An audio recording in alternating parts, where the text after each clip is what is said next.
Bastou uma declaração do presidente Lula, numa entrevista exclusiva à FM O Tempo nesta última semana, para que o campo de esquerda em Belo Horizonte mexesse boa parte das suas peças. A decisão principal do presidente é de bater o pé pela candidatura do deputado federal Rogério Correia. E o que mais isso modifica no campo de esquerda e no restante dos pré-candidatos? A gente vai também falar sobre o presidente da República, mas sobre um outro aspecto. De repente, voltou a carga e toda a sua artilharia para o Banco Central, para o presidente da instituição, Roberto Campos Neto, e teve um pouco das suas declarações amenizadas por uma decisão do Ministério da Fazenda de apresentar um pacote de corte de gastos para acalmar um pouco o mercado. Mas será que essa versão um pouco mais light, nesses últimos dias do presidente Lula nas críticas, vai se manter até o final do mandato de Campos Neto? A gente vai tratar desses e outros assuntos aqui no 3 sobre os 3. Os principais fatos sobre os três poderes da República. 3 sobre os 3. Olá, tudo bem? Eu sou Guilherme Brain, seja muito bem-vindo, seja muito bem-vinda ao 3 sobre os 3, o podcast que semanalmente aborda os três poderes da República, o Executivo, o Legislativo, o Judiciário e as interfaces que a política cria quando passa por cada um desses poderes. Para conversar comigo nesta semana, tá aqui mais uma vez nossa editora de política do jornal O Tempo, Marina Schettini. Como vai, Marina? Tudo bem? Eu vou bem, Guilherme. Saudade de você. Bom ter você de volta. Muito bem. Estamos por aqui, de baterias renovadas. O ano de 2024 promete muito. Tem muita discussão de política para fazer. E é por isso que a gente vai estar aqui todas as semanas. Aliás, se você não nos acompanha semanalmente, sempre às quintas-feiras, no finalzinho da sua tarde, início da noite, já pode procurar pelo novo episódio de 3 sobre os 3. Se você ainda não faz isso, nos siga no youtube.com/O Tempo. Você também pode nos acompanhar no seu tocador de podcast preferido, pode nos acompanhar nas plataformas de streaming, de áudio, que você mais acompanha. Estamos por lá sempre com um episódio novo, sempre com 3 convidados aqui dessa Sempre Editora. Nesta semana, eu, Guilherme Brain, Marina Schettini e diretamente de Brasília, da capital federal, nossa editora-chefe de O Tempo por lá, Francine Ferreira. Oi, Fran, como vai? Tudo bem? Oi, Brain. Oi, Marina. Tudo bem, vocês? Bora para mais um podcast. Bora lá, temos assuntos muito importantes para falar nesta semana e, inevitavelmente, meninas, o principal deles, para manifestar a nossa solidariedade, estamos gravando o podcast sempre às quintas-feiras e há pouco mais de uma hora e meia, soubemos da notícia de que o prefeito de Belo Horizonte, o prefeito Fouad Noman, do PSD, que concorrerá à reeleição neste ano, teve apresentado para o público, para o cidadão de Belo Horizonte, que está com um câncer. Já iniciou os tratamentos, se mostrou evidentemente muito emocionado ao fazer esse anúncio à população de Belo Horizonte, mas reiterando que, em suma, seguirá como prefeito enquanto o tratamento for realizado e seguirá como pré-candidato a prefeito de Belo Horizonte também, contando com o apoio dos seus familiares, dos seus filhos que vieram de São Paulo para acompanhar e que estão junto com os netos. Que ele sempre menciona nas entrevistas com muito carinho quando faz e quando vem aqui a Sempre Editora e nas demais entrevistas que concede.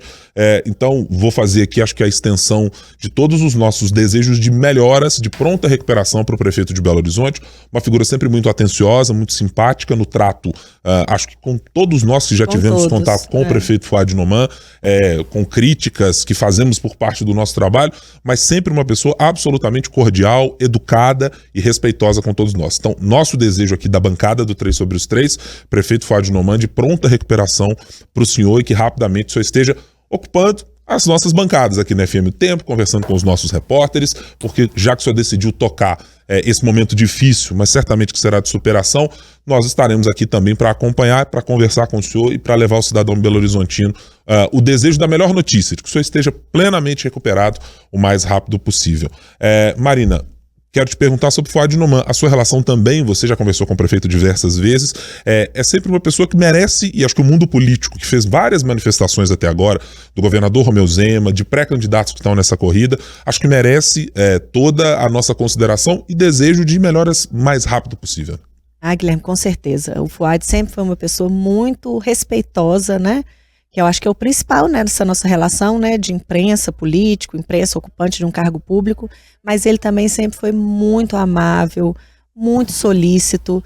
Eu desejo para ele, assim, as suas palavras são as minhas mesmo, sabe? Que ele se recupere prontamente, que seja uma caminhada o menos dolorosa possível, assim, a mais rápida e menos dolorosa possível. É isso. Voltaremos a falar, claro, esperamos o mais rápido possível sobre Fouad Noman neste programa para tratar da presença dele como pré-candidato e tocando a sua vida normalmente. Mas vamos começar o nosso assunto de hoje no podcast falando exatamente sobre pré-candidaturas em Belo Horizonte. Tivemos, eu vou pegar a data precisa para não incorrer em algum erro, no dia 28 de junho deste mês, na semana passada, em entrevista à FM O Tempo, o presidente Lula, em Belo Horizonte, dando a seguinte declaração. Abre aspas. O Rogério é o candidato do PT. Deputado que tem uma presença muito grande no Congresso Nacional, presença atuante em Minas, é um quadro do PT respeitado. É normal termos uma eleição em 2 turnos, que todos os partidos lancem candidatos, aqueles que têm melhores condições disputam a final. Rogério continua sendo o candidato do PT e o meu candidato a prefeito de Belo Horizonte. A partir dessa declaração, que era inclusive cobrada por alguns aliados, por gente que esperava uma definição, se o presidente Lula estaria em que campo? Ou distante de qualquer um dos campos, né? De dizer, olha, eu não vou tocar aqui, como ele mesmo disse, em eleição que tem gente aliada participando. Eu estou aqui olhando para o que o Congresso Nacional vai se mover, da maneira que as coisas vão acontecer nos municípios. Mas me parece que essa declaração de Lula coloca uma espécie de bode na sala para que todo mundo que está no entorno da conversa de aliança, de uma ideia de que a esquerda precisa de unidade, agora tem o candidato abençoado, digamos assim, e ungido pelo presidente da República. Marina, que peso tem para Rogério Correia, especificamente, e para o cenário eleitoral, essa cravada do presidente Lula como tendo o Rogério seu candidato? Eu acho que vale a gente frisar primeiro, Guilherme, que foi uma cravada tímida, né? Foi uma declaração, obviamente, foi público, foi uma entrevista, mas o que a gente esperava ali é que momentos depois, que logo depois ele teve um evento público em Belo Horizonte, que ele fizesse um aceno, que na hora de cumprimentar ele pelo menos falasse nosso candidato, né? Ou depois desse alguma declaração que fosse geral, né, para outros veículos, dizendo realmente ele é meu candidato. Na hora que ele fala, se a gente for ouvir de novo, ele é o candidato do PT, ele é meu candidato, você precisa até voltar um pouquinho a entrevista, aumentar o volume para ver se ele está falando. Ele até baixa o tom, o Rogério é meu candidato. Mas já é uma declaração, já está feita, já dá uma organizada no cenário. No cenário da esquerda, que agora o Rogério é não só o candidato dele mesmo, não só o candidato do PT, como o candidato do Lula, e dá uma organizada no centro também, que já mostra pra gente que o outro lado que tinha expectativa de ter apoio do Lula, que era do prefeito Fouad, já mostra que essa aliança não deve sair mesmo no primeiro turno, vai ficar para o segundo turno. Lembrando que a gente já até conversou aqui outras vezes que a direita tem mostrado ali nomes bem competitivos e que se a esquerda não conseguir se organizar, que seja com centro ou sem o centro, pode ser que fique fora do segundo turno. Mas já é um sinal que isso não deve acontecer no primeiro turno. Mas, até antes da gente saber isso do Fouad, a gente já, nas nossas conversas aqui, pensando, né, quando a gente define a pauta do podcast, sempre me veio à cabeça que muito da força do Rogério e da escolha do PT, do Lula, de apoiar o Rogério agora, manter essa candidatura no primeiro turno, vem da fragilidade da candidatura do Fouad. E agora a gente pensa, será que isso ajuda ou atrapalha? Ele pensando bem friamente mesmo. Esse anúncio do Fouad foi um anúncio extremamente corajoso, né? A gente vê o prefeito muito emocionado com a sua tranquilidade de sempre, mas era um anúncio inevitável. Como ele mesmo disse, ele vai perder peso, o cabelo vai cair, e quem está pensando na campanha pensa, isso ajuda, se isso ajuda ou atrapalha. Eu acho que vai depender muito de como que vai ser essa evolução, como que vai ser esse tratamento, porque o Fouad, antes disso tudo, ele já era questionado sobre o vigor, sobre a disposição dele para fazer campanha. Então, eu acho que vai depender muito mesmo de como que isso vai evoluir. E a pré-candidatura dele já não tinha muito apoio. A gente não via o Calil acho que ele já até desistiu, mas a gente não via ali um apoio presente do Pacheco, das outras lideranças. Hoje mesmo no anúncio, pode ser que eu tenha passado, alguém tenha passado despercebido, mas eu só vi o Cássio Soares, que é o defensor da campanha dele, da candidatura dele desde o início. A gente não vê outras figuras do PSD. Ainda ali. Que eles tenham feito, né, Marina? Manifestações públicas via notas ou via mensagens de Twitter, mas a gente está falando do prefeito de Belo Horizonte, de um expoente relevante para o PSD e num momento absolutamente relevante para ele pessoalmente. Exatamente. E, claro, inevitavelmente para o povo de Belo Horizonte e para o partido. A gente vê o secretariado todo lá, o pessoal da campanha dele estava, ele ainda agradece, fala que ele tem a melhor equipe, mas muito da força da pré-candidatura do Rogério Correia vinha da fragilidade da pré-candidatura do Fuad. Se a gente for pensar até nas declarações do Lula, que ele disse que ele não quer que as eleições municipais atrapalhem a relação dele com os partidos que ele precisa no Congresso, ele precisa construir uma base, ele não tem uma base, o PSD é importante, já visto que ele tem ali 3 ministérios, então o PSD é o partido do Kassab, é o partido do Pacheco, que ele já disse, ele, nossa, exaltou o Pacheco até aqui na vinda dele, né? É quem ajuda ele ali na relação do Congresso, é o parceiro dele na relação do Congresso. Então, a candidatura do Rogério Correia nunca foi uma candidatura natural ou uma candidatura construída ao longo do tempo. Foi muito ali, a gente lembra que a gente chegou até a falar disso, meio porque o PT não tinha outro nome. A gente já falou isso várias vezes, o PT precisa se preparar para o futuro, pós-Lula, nacional, mas aqui também, né? A gente vê, o PT quase não está concorrendo agora nas eleições municipais, né? Então, o PT precisa se preparar, e o PT não estava preparado com o Rogério foi o nome que ficou. Não foi o nome candidato natural, nosso candidato, muita chance de ganhar. É uma construção longeva não que vem foi, vindo, né, Maria?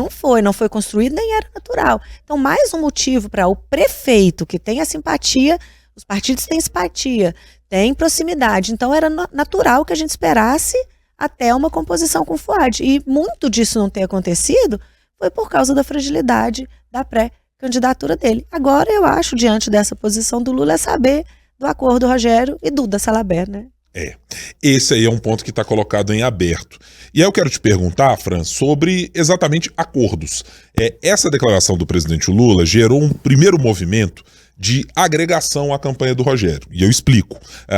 Porque, primeiro, tínhamos lá a deputada Ana Paula Siqueira, que exatamente no momento em que a união e o acerto entre PT e PSOL, da participação de ambos de maneira conjunta numa campanha em Belo Horizonte, foi anunciado, não passaram-se dias, a deputada anunciou que estaria com Duda Salabert. E estava estabelecendo claramente um ponto de corte, de diferença. Dizer, eu não sou a campanha do Rogério e da deputada Bela Gonçalves, e eu estou aqui como um anteparo a isso por enquanto. Não estou fazendo oposição a eles, mas estou dizendo, eu estou num ponto diferente do grupo de esquerda. Poucos dias depois, Ana Paula Siqueira foi a capitã de uma reunião que juntou todos, novamente, os integrantes dessa discussão de pré-candidatura, e depois anunciou a sua ida para um apoio 100% à campanha de Rogério, do deputado federal Rogério Correia. Então me parece que assim, é um ponto para o Rogério quando você olha para o deputado e diz, olha, alguém que não estava 100% alinhado, veio e falou, tamo junto nessa campanha. Me parece, inclusive, que a deputada Duda Salabert fica, nesse momento, como a única pessoa que está ali, ainda com uma possibilidade de não ser a escolhida para isso e que ainda pode tentar por alguma via paralela. Então, quero te perguntar, Rogério é quem sai melhor credenciado deste processo? Ou você ainda olha, por exemplo, para a deputada federal Duda Salabert como alguém que ainda reúne condições, pelo peso que ela tem apresentado nas pesquisas, para fazer alguma diferença em relação ao Rogério e levar um pouco dessa divisão, assim, esse fracionamento da campanha de esquerda na capital? Pois é, Ibrahim, o que muito se fala é dessa dificuldade aí de realmente convencer a Duda Salabert justamente se juntar aí, seja com Rogério Correia ou com outro nome, justamente porque ela sabe dessa importância dela, de como ela está pontuando e de que realmente ela é um nome de peso para essa corrida eleitoral. Internamente, o que o Rogério acaba ganhando, assim, em termos de pontos, vamos dizer assim, é que ele conta justamente com um apoio muito necessário e cirúrgico dentro do próprio PT. Porque a presidente do partido, Gleisi Hoffmann, e outros, digamos que outros membros ali da diretoria executiva, realmente não querem abrir mão do PT ter aí uma cabeça de chapa para a prefeitura de Belo Horizonte, justamente porque o PT abriu mão de várias outras capitais, né? Caso, por exemplo, de São Paulo e do Rio de Janeiro, que são os principais expoentes. E a gente lembra que, inclusive, em Curitiba, né? Curitiba, por exemplo, já tem 2 nomes do PT que se colocam à disposição, Zeca Dirceu e o deputada federal, só que a própria presidente do partido, Gleisi Hoffmann, não quer abrir mão disso, quer justamente lá fazer uma aliança. O caso é diferente de BH. Então o Rogério, de certa forma, ele conseguiu esse apoio dessa diretoria, desse núcleo duro do PT, e isso está impactando muito quando as conversas são feitas com o presidente Luiz Inácio Lula da Silva. Independente se Lula acha que Rogério Correia é o melhor nome ou não, ou de como é importante para ele manter esses apoios com outros partidos, justamente pensando aqui no governo federal, fato é que isso tem muito peso e é o que tem feito com que ele tenha dado essa declaração, como disse a Marina, mesmo que tímida, né? Esse apoio mesmo que tímido aí a Rogério Correia.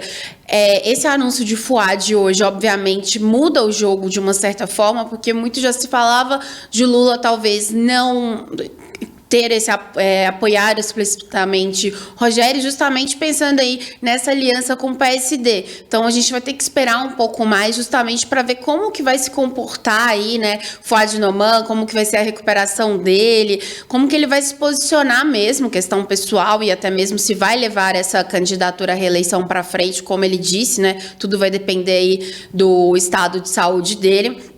Mas isso acaba criando mais chances para o Rogério nesse arco. Falando especificamente sobre a Duda, o que muito se fala é que ela pede muito, né? Que ela quer muito espaço, justamente porque ela sabe esse peso que ela tem na corrida eleitoral. Mas a avaliação é de que ela deve acabar cedendo, mas não no primeiro momento, mas sim mais para frente. Acredito eu que se, assim como o Lula fez com a Bela Gonçalves, por exemplo, né? Ela veio até aqui em Brasília, conversou com o presidente. A partir do momento que o presidente Lula tiver certeza, 100%, e não com timidez, de que será o Rogério Correia e chamar a Duda para conversar, o quadro pode se virar outro. Essa é a aposta interna do PT de Minas, de que justamente que precisa do presidente Lula entrar nessa negociação para que o quadro mude e a Duda aí possa apoiar o nome de Rogério. E vou te interromper porque essa não é só uma avaliação dentro do PT, não. Com pessoas já há algum tempo do entorno político da deputada Duda Salabert, essa também é a mesma expectativa que eles têm. É de que, dado o potencial eleitoral que ela apresenta nas pesquisas, e como o PDT não é um partido que ocupa espaços muito relevantes na esplanada dos ministérios, é que houvesse alguma possibilidade de Duda Salabert ir parar num lugar maior do que, eventualmente, uma candidatura para prefeita de Belo Horizonte. Que pudesse ser um acordo para levar lá para 2026, uma conversa, por exemplo, para o Senado, com uma garantia de que o PT possa falar, opa, uma das vagas é dela e nós vamos apoiar, vamos fazer campanha no interior, vamos ajudar. Ou que, eventualmente, um espaço na esplanada dos ministérios fizesse com que a deputada ganhasse. Nunca me mencionaram exatamente o cargo, mas que dissesse, olha, ela é uma moeda de troca relevante para o PDT e talvez uma das únicas que o PDT tenha para negociar apoios, espaço político com o governo federal. Essa avaliação é do núcleo de quem circunda a deputada federal, de que assim, olha, nós entendemos o tamanho de Duda Salabert, essa interpretação sou eu que estou fazendo, nós entendemos o tamanho de Duda Salabert quando a gente olha para as pesquisas, e por isso a gente acha que merece alguma coisa melhor se precisarmos desistir da candidatura dela. Ou seja, alguém vai ter que botar aqui garrafa vazia para vender, porque, olha, eu sou a Duda Salabert, eu tenho uma votação expressiva, eu fui muito bem votada em Belo Horizonte, eu fui muito bem votada como deputada federal, eu tenho tamanho suficiente para que o PT não olhe para mim simplesmente como alguém, não, deixa a Duda lá e etc. Não, vamos negociar aqui mais ou menos na tentativa de pé de igualdade. É isso que eu ouvi, desculpa interrompê-la, Fran. Imagina, e o Senado, ela já é um desejo, né, assim, é claro que a gente não sabe qual que tá agora, né, pelo menos não conversei explicitamente sobre qual que seria esse cargo, mas o Senado, em outras oportunidades, das últimas eleições, por exemplo, né, foi ventilado aí justamente o nome dela. A primeira tentativa dela, né, de eleição, se eu não me engano, foi pro Senado, me corrija se eu estiver enganada, que minha memória não é tão boa. Eu também não tenho a certeza absoluta, viu, Fran, sobre essa informação.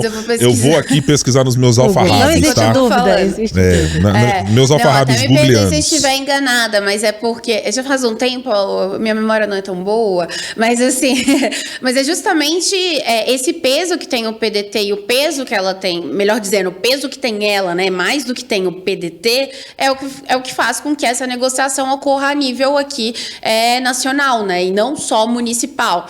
E claro que é um momento importante para ela também, para ela ir aproveitar durante todo esse período, todo esse tempo, para testar o nome, para aparecer ainda mais para o eleitorado de Belo Horizonte e também acaba aparecendo para o eleitorado nacional, né?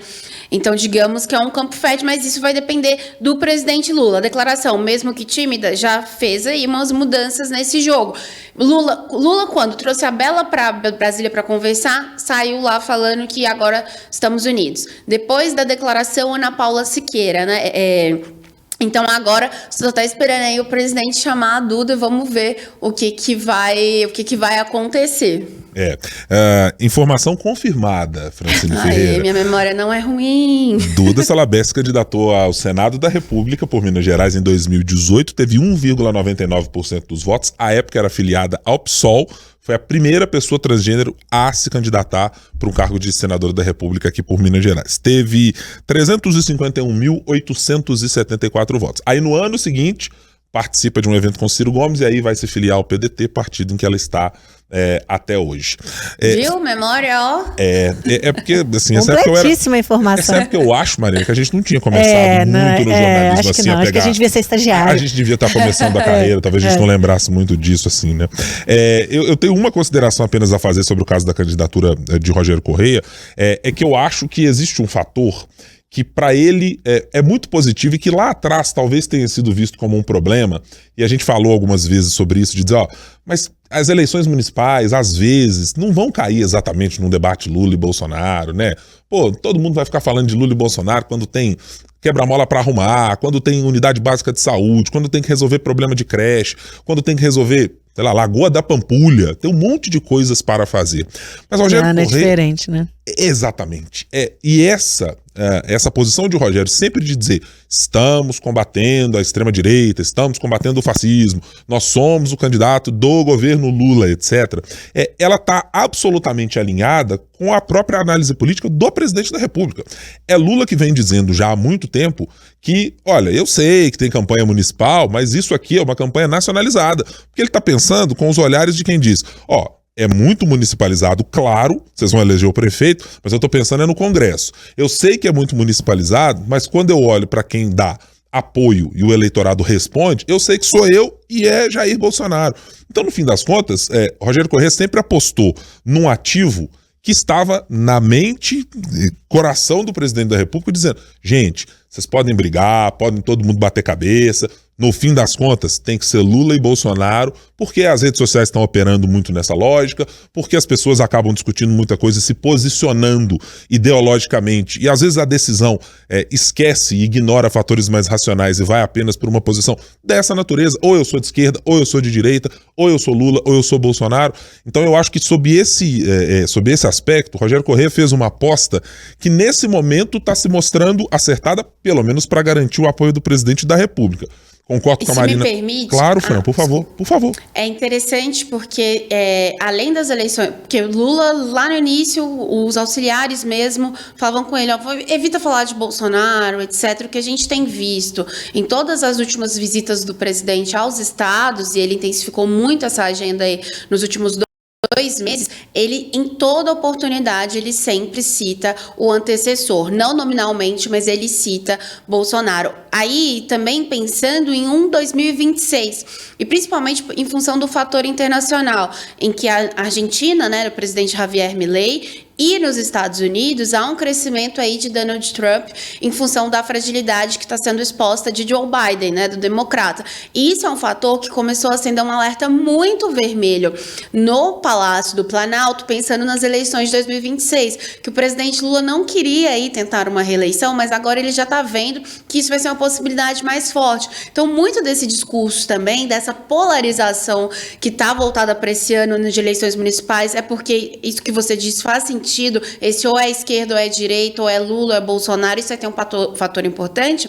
E já antecipando 2026, tanto é que agora há pouco, ao participar de uma cerimônia em São Paulo, no interior de São Paulo, Lula já aproveitou não só para criticar Bolsonaro, mas também para alfinetar aí a ausência de Tarcísio de Freitas, governador de São Paulo, que, em função da inelegibilidade de Bolsonaro até 2030, ele pode ser o nome aí para concorrer contra a esquerda em 2026, concorrer à presidência da República. Então, são fatores que tudo isso vai se encaixando, né? Um fator externo, um fator do Congresso Nacional e também aí pensando nas eleições municipais, que a gente sabe quanto que as eleições nacionais, que a gente sabe quanto que essas alianças de agora, né, elas impactam daqui 2 anos. E acho que um segundo fator, eu ia falar só no fim das contas não consigo, né? Acho que tem um outro fator sobre Rogério Correia, que eu acho que também, assim, se algum parlamentar hoje entende como fazer um contraponto, um debate razoável, eu estou dizendo razoável não que eu ache bom a maneira como o debate é feito não, mas razoável na capacidade de contrapor argumentos na mesma proporção que eles são dados nessa bagunça um pouco das redes sociais, é o deputado Rogério Correia. Ele tem, e a gente já viu, tanto ele quanto a deputada Duda Salabert, acho que ela também tem, muito dotada dessa capacidade de fazer esses embates, e a gente via isso na CPI de pandemia, a gente vê isso nas comissões do Congresso quando tem alguma discussão lá sobre atos de 8 de janeiro. São pessoas que são muito qualificadas para esse embate, né? Eles crescem no momento em que você precisa colocar uma candidatura à sua frente que é para fazer, para usar uma analogia do boxe, para fazer trocação. Um dá soco daqui, eu desvio, outro dá soco dali. Eles são muito habilidosos em fazer isso. O que eu não sei é se num cenário em que Mauro Tramonte desponta como o nome a ser batido, o quanto isso será efetivamente a grande chave para ir parar potencialmente no segundo turno ou para vencer uma eleição. Esse fator dependia muito daquela análise lá atrás que nós fazíamos quando o campo da direita tinha mais ou menos reinando solo o deputado Bruno Engler. Depois disso apareceu Carlos Viana, depois disso apareceu Gabriel Azevedo indo para um partido ali de centro ou centro-direita, centro-esquerda, a depender da ala e do momento, né, histórico e político. Surgiu Mauro Tramonte, então quer dizer, as coisas modificaram. Talvez esse perfil não seja aquele capaz de dar conta de todo o eleitorado para vencer uma eleição, mas é efetivamente uma capacidade que eles têm de fazer um embate se precisar, com Bruno Engler, com outros parlamentares, com o próprio Gabriel Azevedo, que é outro também muito qualificado para esse debate. Certamente é um ativo que tem ambos nesse campo. Né? Tem que tomar cuidado só para não ficar nessa briga e deixar o Mauro Tramonte despontando, completamente descolado disso, né? Porque eu acho que é isso muito que está deixando ele na frente nas pesquisas. Esse cálculo precisa ser feito. Exatamente. E eu acho que ele começa a ser feito agora, né? Eu acho que de agora, né? Vão começar as convenções dia 20, acho que agora, até lá no comecinho de agosto, quando elas de fato terminam lá no 5 de agosto, acho que a gente vai ter muita definição do que vai ser, né? Como é que vai ficar o Carlos Viana contra Tramonte? Viana fica mesmo? Será? Na disputa. Então acho que essas definições vão começar a ser feitas por agora mesmo. Acho que agora dá uma esquentada. Daqui umas 2 semanas e meia mais ou menos, começa as conversas de convenção e tudo mais o que a gente vê acontecer. Não é definitivo, porque só lá no registro de candidatura lá dia 15. que vai ser para valer. De só agosto, no mês de né? agosto. No mês de agosto. Então tem que esperar porque tem muita água para passar ainda debaixo dessa ponte. Então vamos aqui passar a nossa segunda parte da conversa para falar ainda sobre Lula, mas agora numa outra chave, nos problemas nacionais e eu diria internacionais que ele tem para resolver, chamado dólar. O presidente da República, que já vem numa saravada de críticas a Roberto Campos Neto, presidente do Banco Central há muito tempo, aumentou novamente mais recentemente. À medida que vai se aproximando das reuniões do Copom, volta, né, a chave do, digamos, Lula malvadão contra, desafiando o grande dragão da maldade, Banco Central. Então, isso voltou a acontecer. O dólar foi parar nas alturas, o mercado financeiro ficou em polvorosa, o presidente dobrou a aposta, falou, não estou nem aí para o mercado financeiro, não me preocupe, não paga as minhas contas ou coisas dessa natureza. Tivemos mais recentemente a decisão do ministro da Fazenda, Fernando Haddad, de anunciar um corte de gastos de 26 bilhões de reais, pensando no orçamento de 2025, e que parece ter dado uma acalmada. Aí o Lula veio no esteio dizendo, não, mas é isso, eu não vou ser irresponsável, fiscalmente não, é só um pouquinho de retórica aqui que nós estamos usando, e agora todo mundo se acalma. Até quando a gente entrou aqui para gravar o podcast, o dólar já estava numa trajetória de baixa. E aí quero te perguntar, Fran, esse Lulinha malvadão enfrentando o Banco Central, vai durar quanto, hein? É só até a próxima reunião do Copom? Esse clima de paz é até o final do ano, até se encerrar o mandato de Roberto Campos Neto? Qual é a sua aposta, por gentileza? Ai, Brian, esse Lula malvadão, eu te confesso que me pegou desprevenida aqui, viu? Não, mas vamos lá. Pois ontem o ministro da Fazenda, Fernando Haddad, anunciou esse corte, né? E antes de iniciar a gravação do podcast, você até questionou, né? Onde que vai cortar? Né? Porque é um valor bem alto, né? 25,9, então a gente está falando de 26 bilhões de reais. Onde que vai cortar se você tem um Congresso que também não ajuda muito ali? A gente já está começando a discussão do orçamento do próximo ano também, uma discussão que já começa atrasada. Então tem muitos fatores aí. Mas fato é que tudo que o presidente fala tem um peso enorme no mercado, não adianta ele mesmo pensar que não. pensar não, né? Se recusar a aceitar isso. Porque o que há, assim, o que pessoas próximas ao presidente dizem é justamente que ele realmente ele fica inconformado, digamos, ali com a Faria Lima, né? Com os Faria Limers, vamos dizer assim, que é quem aí dita muitas das regras do mercado. E esse discurso do presidente de sempre criticar o Campos Neto, do PT também sempre criticar sobre isso, a questão dos juros, da taxa e todas essas questões, digamos que é um discurso já batido, que ele é sempre feito, algumas vezes de forma mais dura, outras de forma mais fraca, mas o presidente nunca perde a oportunidade aí de criticar o Banco Central. Só que fato é que ele vai ter que lidar com o Campos Neto até dezembro deste ano. Isso não muda muito, mas muda muito o que ele fala conforme aí para o mercado, né?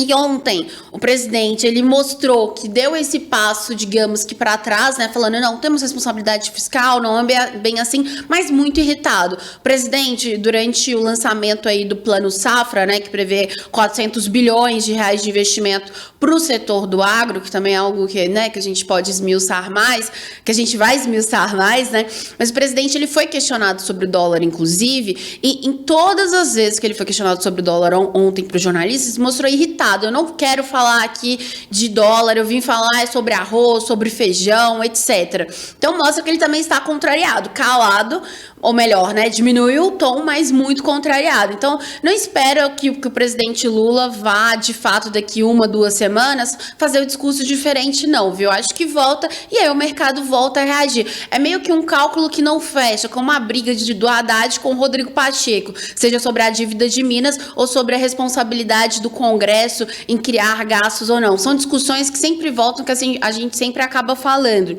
Agora, diante de tudo isso, vendo que não tem essa simpatia do mercado, e o mercado também não tem simpatia por Lula, nem Lula por eles, o que o presidente tenta nesse momento é justamente que tenha alguma mudança, digamos que no bolso ali da população, ou melhor dizendo, na mesa da população. Por isso é que tentou, ainda não conseguiu, porque a reforma tributária, o grupo de trabalho apresentou hoje um relatório que não prevê aí que as carnes, né, estejam nessa cesta básica com isenção de alíquota. O presidente estava querendo isso, mas Lira não quer, e os deputados tiraram do relatório da regulamentação da reforma. Isso ainda vai ser discutido, então pode entrar mais para frente, mas já mostra que, um dos planos do Lula para a comida chegar, digamos, né, na mesa da população mais barata e não vai para frente. E a preocupação dele é justamente de tentar dar esse aceno mais claro para o agro. Aí a gente pode citar que temos eleições também, que esse grupo acaba sendo mais favorável a Jair Bolsonaro, mas também muito pensando aí para mudar um pouco essa percepção das pessoas de que realmente o alimento vai chegar mais barato para elas. Então, sem a ajuda do mercado, Lula aí opta, digamos que por uma linha mais que vai mais pela popularidade, para justamente dizer, e para cumprir a meta, né, de que não se tenha fome no Brasil. Então, assim, ele tá aí agora contrariado, mas resolveu recuar um pouco, porque o Haddad também precisa de uma certa ajuda.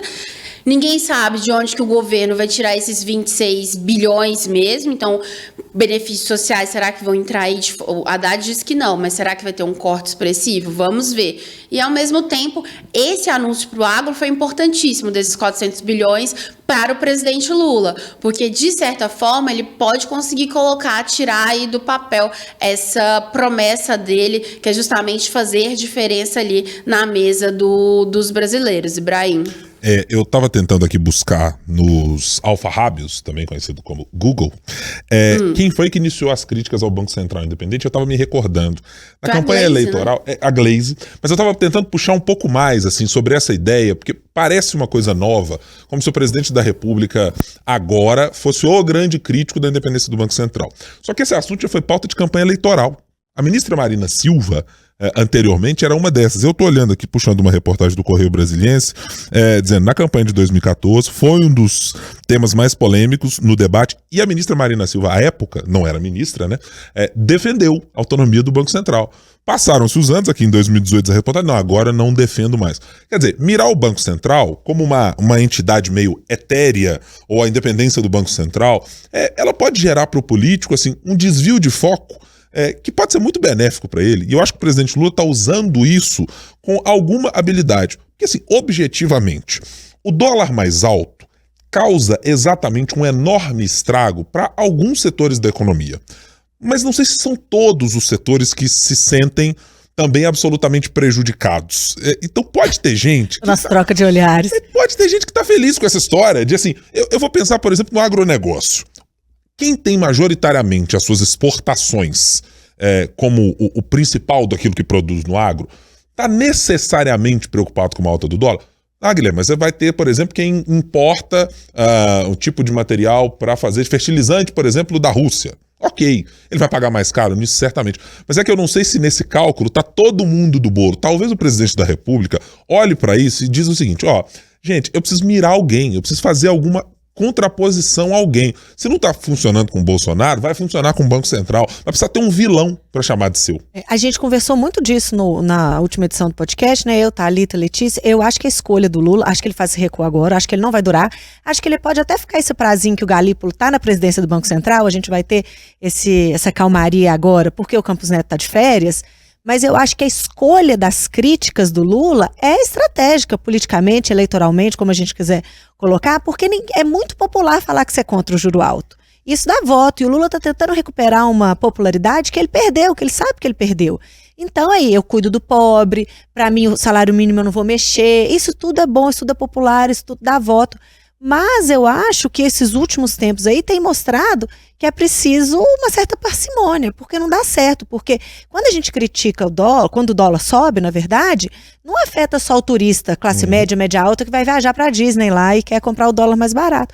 Não, afeta a economia real, a inflação sobe. O produtor, que é o cara que o Lula precisa atrás do voto, não os grandes produtores, que é um número menor, eles vão começar a plantar agora.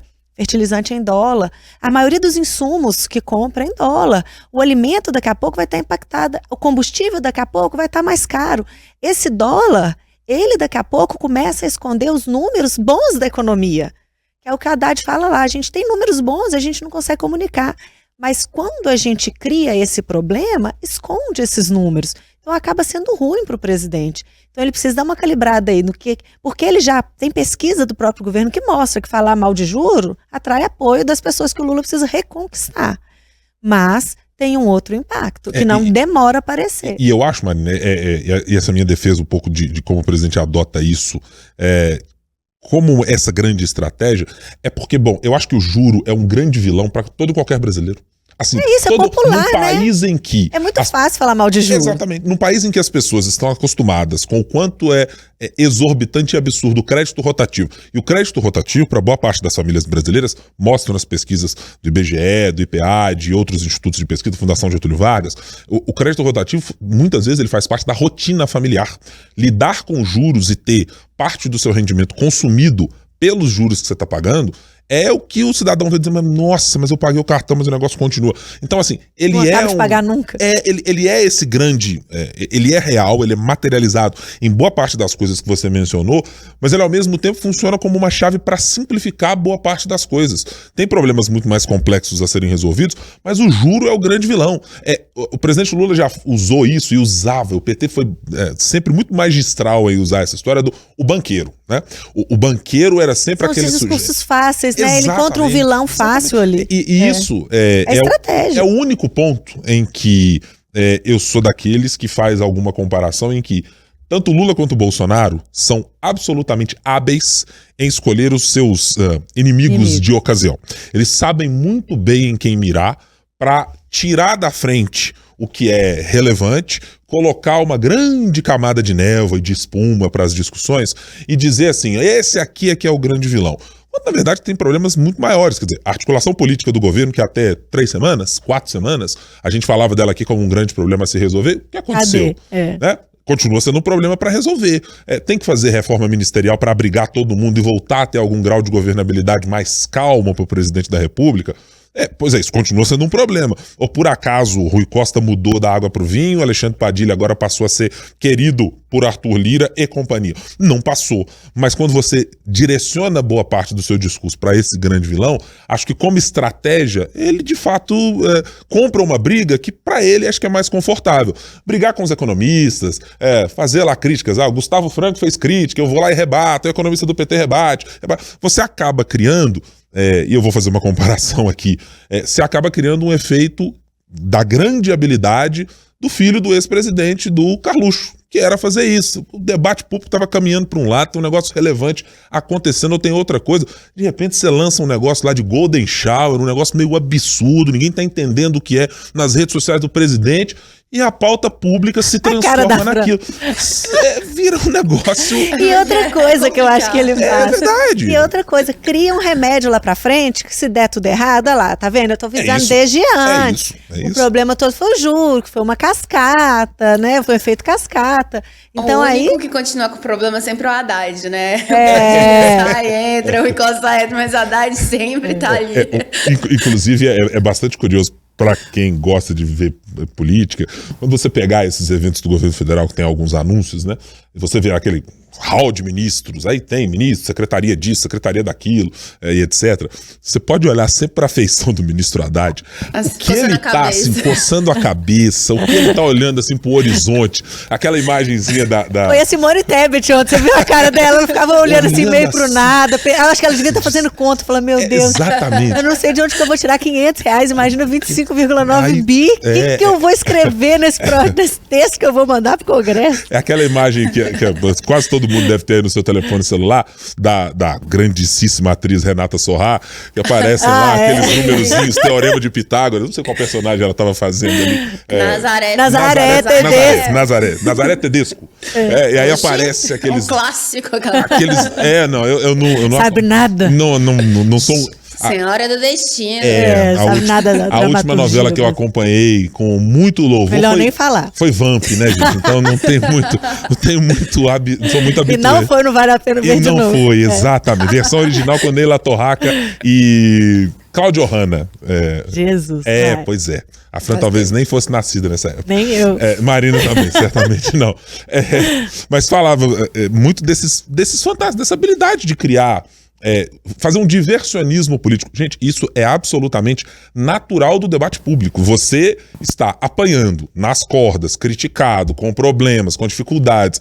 A tentativa que você faz é de desviar o discurso e a atenção para outro lado. Dizer, gente, presta atenção em outra coisa aí, tem outros problemas para lidar. Cria uma polêmica maior. Né? Para, inclusive, ter um respiro, para que, por exemplo, o ministro da Fazenda encontre algum espaço na agenda, na cabeça, nos teoremas, para pensar em dívida dos estados, para pensar em regime de recuperação fiscal, mas tem um monte de outros problemas à frente. Então, eu acho que é uma estratégia diversionista e que eu tô fechado com vocês duas nessa história. O presidente vai usar isso em doses, assim, muito adequadas do ponto de vista do PT e do ponto de vista do governo dele, para manter esse clima de pancadaria, bélico, de o grande problema e o grande vilão do universo é o Banco Central. E com alguma razão de olhar para os juros e achar os juros brasileiros exorbitantes e absurdos? É óbvio, isso é evidente. Qualquer pesquisa internacional de comparação de taxas de juros do Brasil e de outros é pródiga em mostrar isso.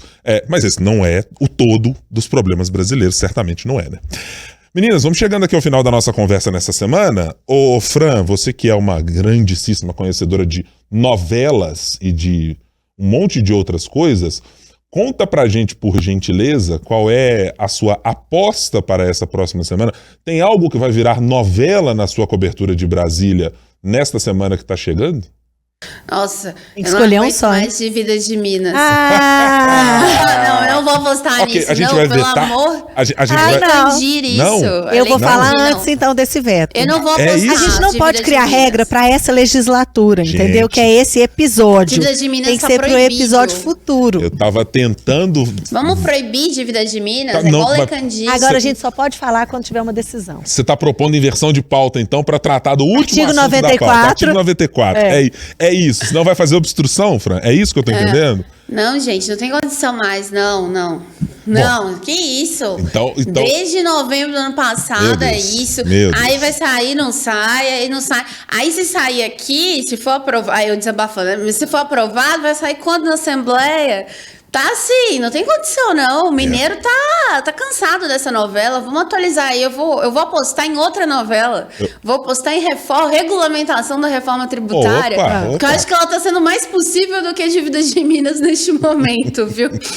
Tem a vontade do Lira, né? Tendo a vontade do Lira, sai do jeito que ele quer. A gente já viu com a carne aí bem rapidinho. Bem rapidinho. A carne já...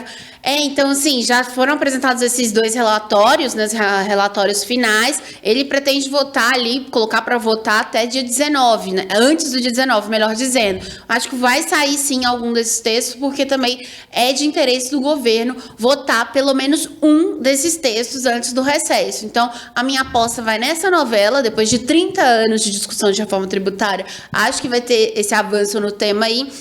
Dívidas de Minas daqui 30... Tô brincando, não. Dívidas de Minas a gente fala posteriormente. Dívida de Minas quando a gente estiver escrevendo tiver algo. Memórias de Fran, Guilherme Brahim, Marido Não, Gabriel ainda vai estar discutindo. Ainda está e lá. Levi Guimarães, os 2 repórteres que estão cobrindo aí diariamente, gente, por favor, né, autoridades, vamos ter uma empatia aí e resolver isso. Os meninos não estão... Manda os meninos puxarem a orelha de quem manda aí. Impasse. Não, vamos resolver isso aí. Exatamente. Ô, Marido Schettini, a sua aposta Ah, mas vai ser dívida de Minas. Olha, Não, gente, eu adoro esse assunto. Tô falando. Não, Rodanel.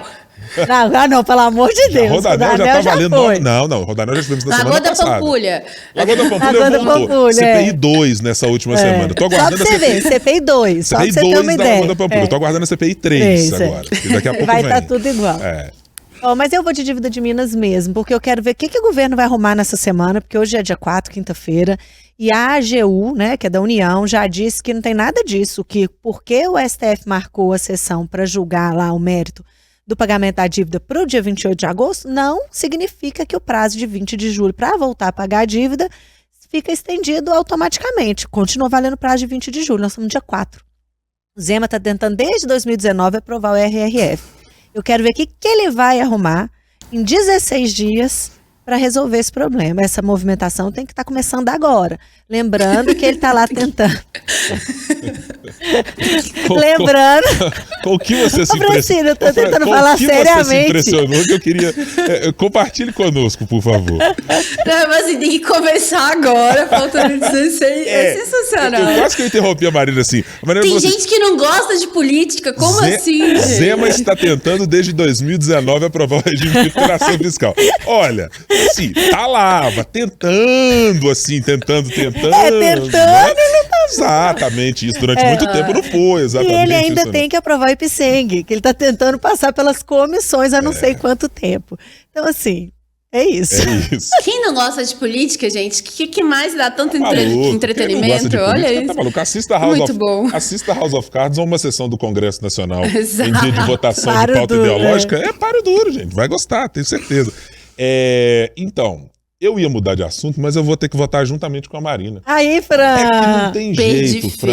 Olha só, tá todo mundo, cada dia. Ontem surgiu lá, na reportagem inclusive do Levi Guimarães, dizendo ao final da reunião que tem lá 4 pontos que estão em estudo do estoque da dívida, de mexe nisso aqui, de mexe nisso aqui.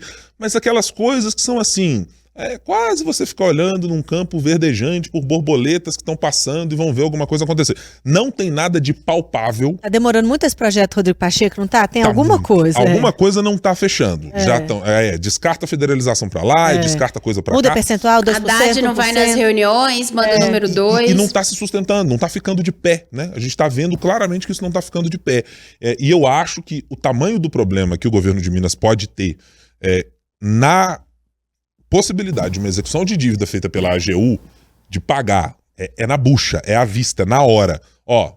9 bilhõezinhos de reais aqui recolhidos rapidamente. O impacto disso, gente, é absolutamente devastador para o Estado e tenho certeza que, pelo olhar político, né? Não estou aqui desfazendo do olhar para a vida dos servidores, de uma iminência de atrasar de salário ou qualquer coisa dessa natureza. A gente não quer que isso aconteça, evidentemente. O servidor já sofreu por longas vezes isso, né? Governos antes de Itamar Franco, depois no próprio governo Pimentel, depois no comecinho do governo Zema.